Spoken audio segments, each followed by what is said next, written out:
اصل مسئلہ یہ ہے کہ ہم انسان جو ہیں وہ دراصل ٹرپل ایم ہے. ٹرپل ایم کیسے ہے؟ میننگ میکنگ مشینز ہیں. ہم ہر سچویشن کے بارے میں، ہر فیڈ بیک کے بارے میں کوئی نہ کوئی کہانی بناتے ہیں. اچھا، یہ کہانی کہاں سے شروع ہوتی ہے؟ ہمارے اسکول میں ٹیچر نے ہمیں ڈانٹتے ہوئے کوئی ایسا سٹیٹمنٹ دے دیا کہ تم تو بہت ہی نکمے ہو.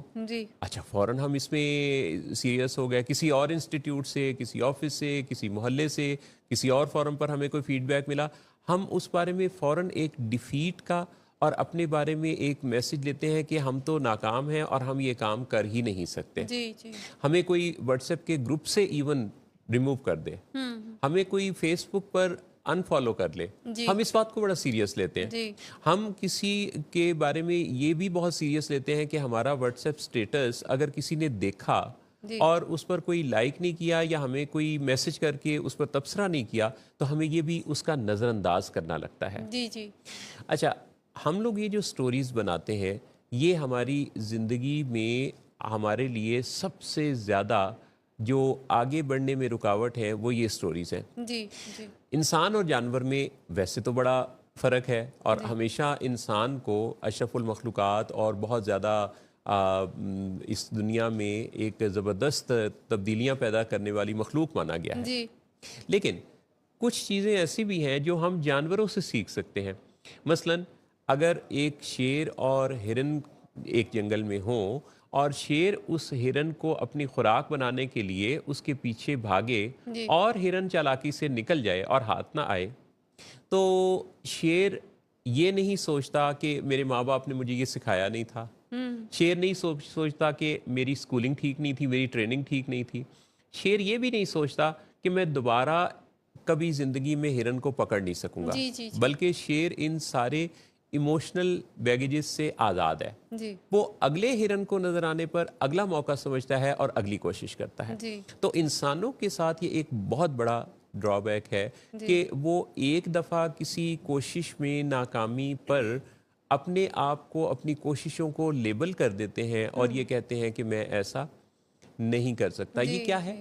یہ ایکچولی کچھ جو تھاٹس ہیں ہمارے، اگر ہم ان کو یوں پہچاننے کہ یہ تھاٹس الگ ہیں اور میں الگ ہوں. مثال کے طور پہ میں اور جہارا آپ اس وقت اپنے ناظرین سے مخاطب ہیں اس مائک کے ذریعے اور کیمرہ کے ذریعے. لیکن ہم کیمرہ یا مائک نہیں ہیں. We have camera and mic, لیکن ہم خود تو یہ نہیں ہیں، ہم تو الگ ہیں. اچھا، جب ہم کسی چیز کو اپنے سے الگ کر کے کنسیڈر کرتے ہیں، سوچتے ہیں، تو پھر ہم اس کو موڈیفائی کر سکتے ہیں، اس کو ڈیلیٹ کر سکتے ہیں، اس کو اپ گریڈ کر سکتے ہیں. تو جب ہمارے ساتھ کوئی سٹوری بنتی ہے ہماری اپنی لائف میں، ہمیں کوئی کسی کی طرف سے فیڈ بیک آتا ہے تو ہم اس کی جو سٹوری بناتے ہیں، تو اس سٹوری کو اگر ہم یہ سمجھ لیں کہ یہ بھی ہم ہی ہیں، تو پھر ہم اسے نہ تبدیل کر سکتے ہیں، نہ اس کو اپ گریڈ کر سکتے ہیں، نہ ڈیلیٹ کر سکتے ہیں. لیکن اگر ہم اپنے کسی ایکسپیرینس کو جو کسی نے ہماری زندگی میں ہمیں دیا تھا، کسی ٹیچر نے، محلے دار نے، پیرنٹس نے، سبلنگز نے، کسی نے، تو اگر ہم اس کے دیے ہوئے اس بیان کو الگ سمجھیں اور اس سٹیٹمنٹ کو ہم اپنے سے بارے میں کیے ہوئے کسی فیصلے سے تعبیر نہ کریں، بلکہ ہم جانیں کہ یہ اس کی ایک رائے تھی، اس رائے کی کوئی وجہ ہو سکتی ہے اس وقت. اب ظاہر ہے وہ جو پرسن تھا جو کبھی سالوں پہلے یا ہمارے بچپن میں کسی نے کوئی تبصرہ کیا تھا، اب وہ آ کے تو یہ نہیں کہے گا کہ بھئی میں نے جو کہا تھا نا کہ تم ایسا نہیں کر سکتے، تو وہ میں اب بتانے آیا ہوں کہ تم ایسا کر سکتے ہو. اس کا امکان تو نہیں ہے. چنانچہ مسئلے کا حل کیا ہے؟ مسئلے کا حل یہ ہے کہ ہم کسی اور کی طرف سے ایسے کسی سٹیٹمنٹ کی درستگی کا انتظار نہ کریں، بلکہ ہم یہ کریں کہ ہم اپنے لیے ایک نریٹو بنائیں، اپنے لیے ایک سٹیٹمنٹ بنائیں جسے ہم یہاں نیورو پلاسٹسٹی کہتے ہیں.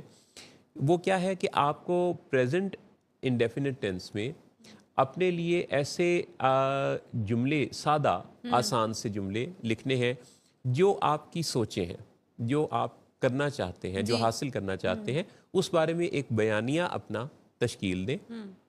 جب آپ وہ تشکیل دیں گے، ترتیب دیں گے، پھر آپ اسے روزانہ پڑھیں، روزانہ اپنی آواز میں سنیں، ریکارڈ کریں، پڑھیں اور اس کو اپنا ایک نریٹو بنا لیں.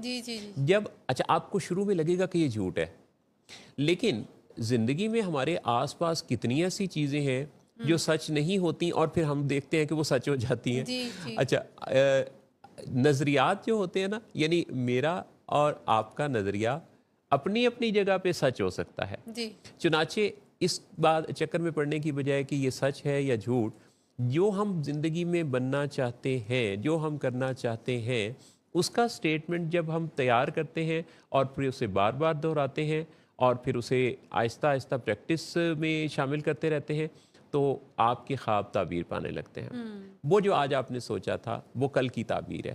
چنانچہ اپنے بارے میں اپنے حال کو بدل کر اپنے مستقبل کو بدلنے کی کنجی تو آپ کے اپنے ہاتھ میں ہے.